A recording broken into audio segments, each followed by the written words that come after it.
ನಾನು ಒಂದು medical ಪ್ರೊಫೆಷನಲ್ಲಾಗಿ 15 years ನಾನು ಹಾಸ್ಪಿಟಲಲ್ಲಿ ಕೆಲಸ ಮಾಡಿದ್ದೀನಿ.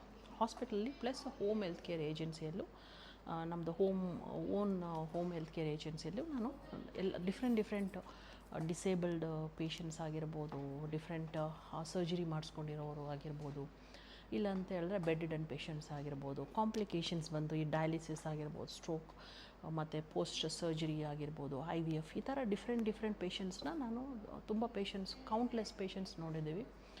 ನಾನು ನೋಡಿದಾಗ ಅವ್ರನ್ನೆಲ್ಲ ನೋಡಬೇಕಾದ್ರೆ ತುಂಬ ದುಃಖ ಆಗುತ್ತೆ. ಯಾಕೆ ಅಂತ ಹೇಳಿದ್ರೆ ಏನೋ ಒಂದು ಪ್ರಾಬ್ಲಮ್ಗೆ ಹಾಸ್ಪಿಟ್ಲಿಗೆ ಹೋಗಿರ್ತಾರೆ, ಡಿಫ್ರೆಂಟ್ ಪ್ರಾಬ್ಲಮ್ ತೊಗೊಂಡು ಮನೆಗೆ ಬಂದಿರ್ತಾರೆ.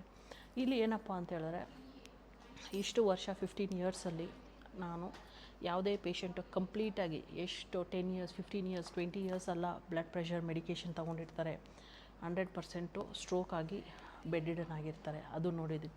ಪ್ಲಸ್ ಹಾರ್ಟ್ ಬ್ಲಾಕ್ ಆಗಿರುತ್ತೆ, heart attack, recurrent heart attacks ಆಗಿರುತ್ತೆ, ಪೇಸ್ ಮೇಕರ್ ಆಗಿರ್ತಾರೆ, ಸ್ಟೆಂಟ್ ಹಾಕಿರ್ತಾರೆ, ಮತ್ತು ಬ್ರೈನ್ ಸರ್ಜರೀಸ್ ಆಗಿರುತ್ತೆ, ಸ್ಕಿನ್ಗೆ ಕೌಂಟ್ಲೆಸ್ ವಿಸಿಟ್ಸ್ ಆಗಿರುತ್ತೆ ಡಾಕ್ಟರ್ಸ್ಗೆ.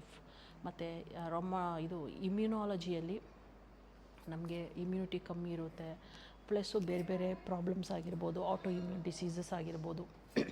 ಈ ಪ್ರಾಬ್ಲಮ್ಸ್ ಎಲ್ಲ ಎಷ್ಟೊಂದು ಕೌಂಟ್ಲೆಸ್ ಡಿಸೀಸ್ ಕಂಡೀಷನ್ಸ್ನ ನಾನು ನೋಡಿದ್ದೀನಿ. ಆದರೆ ಯಾವುದೇ ರೀತಿಯ ಒಂದು ಪೇಷಂಟು ಕಂಪ್ಲೀಟಾಗಿ ಅದರಿಂದ ಕ್ಯೂರ್ ಆಗಿ ನಾನು ಚೆನ್ನಾಗಿ ಆಗಿದ್ದೀನಿ, ಇನ್ನು ಮುಂದೆ ನಾನು ಮೆಡಿಕೇಷನ್ ತಗೊಳ್ಳಲ್ಲ ಅನ್ನೋ ಒಂದು ಸ್ಟೇಜಲ್ಲಿ ನಾನು ಯಾವತ್ತೂ ನೋಡಿಲ್ಲ 15 ಇಯರ್ಸಲ್ಲಿ. ಸೊ ಯಾಕೆಂದರೆ ನಾನು ಅಬ್ರಾಡಿಂದ ವಾಪಸ್ ಬಂದಾಗ ಆಲ್ಮೋಸ್ಟ್ 20 to 25 ಡಿಸೀಸ್ ಕಂಡೀಷನ್ಸು ನಾನು ನನ್ನ ಜೊತೇಲಿ ತೊಗೊಂಡೇ ಬಂದಿದ್ದೆ.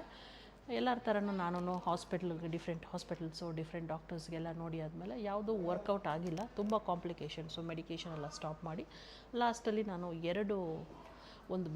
ಒಂದು ಫಂಡಮೆಂಟಲ್ ಇದ್ರ ಬಗ್ಗೆ ನಾನು ಫೋಕಸ್ ಮಾಡಿದೆ.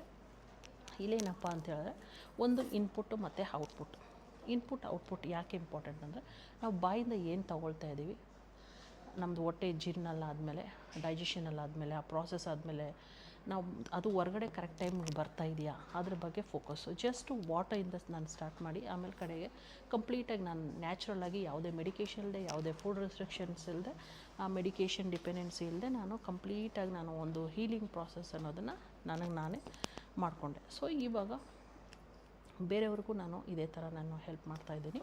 ಸೊ ಬ್ಲಡ್ ಟೆಸ್ಟ್ ರಿಪೋರ್ಟ್ಸ್ ನೋಡಿ ಅವ್ರಿಗೆ ಯಾವ ಪ್ರಾಬ್ಲಮ್ ಇದೆ, ಏನು ಮಾಡ್ಬೋದು, ಯಾವ್ದು ತೊಗೊಬೋದು ಅನ್ನೋದ್ರ ಬಗ್ಗೆ ನಾನು ಗೈಡೆನ್ಸ್ ಕೊಡ್ತಾಯಿದ್ದೀನಿ.